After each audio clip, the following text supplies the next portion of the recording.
Thrissur എറവിൽ ആംബുലൻസും auto ടാക്സിയും കൂട്ടിയിടിച്ച് auto driver മരിച്ചു. എടത്തിരിഞ്ഞ് സ്വദേശി 36 വയസ്സുള്ള ജിതിനാണ് മരിച്ചത്. അപകടത്തിൽ ജിതിന്റെ ഭാര്യയ്ക്കും മകനും ഭാര്യാപിതാവിനും ഗുരുതരമായി പരിക്കേറ്റു. ആംബുലൻസ് ഡ്രൈവറും രോഗിയും പരിക്കേൽക്കാതെ രക്ഷപ്പെട്ടു.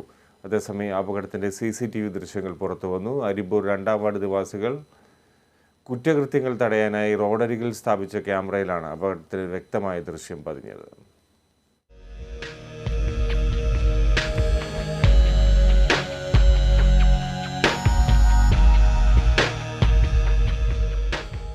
തൃശൂർ വാടാനപ്പള്ളി സംസ്ഥാന പാതയിൽ എറവ് കപ്പൽ പള്ളിക്ക് മുൻവശത്ത് പുലർച്ചെ 1:30 അപകടം. ആംബുലൻസും ഓട്ടോ ടാക്സിയും കൂട്ടിയിടിക്കുകയായിരുന്നു. അന്തിക്കാട് പുത്തൻപീടികയിലെ പാതുവ ആശുപത്രിയുടെ ആംബുലൻസാണ് അപകടത്തിൽപ്പെട്ടത്. അപകടത്തിൽ ഓട്ടോ ഡ്രൈവറായ എടത്തിരിഞ്ഞ് സ്വദേശി ജിതിനാണ് മരിച്ചത്. ജിതിന്റെ ഭാര്യ തളിക്കുളം സ്വദേശി നീതു, മകൻ 3 വയസ്സുകാരൻ അദ്രിനാഥ്, ഭാര്യാപിതാവ് കണ്ണൻ എന്നിവർക്കാണ് ഗുരുതരമായി പരിക്കേറ്റത്. ഇവരെ ഓട്ടോ വെട്ടിപ്പൊളിച്ചാണ് പുറത്തെടുത്തത്. പരിക്കേറ്റ 3 പേരെയും തൃശൂർ ജൂബിലി മിഷൻ ആശുപത്രിയിൽ പ്രവേശിപ്പിച്ചു.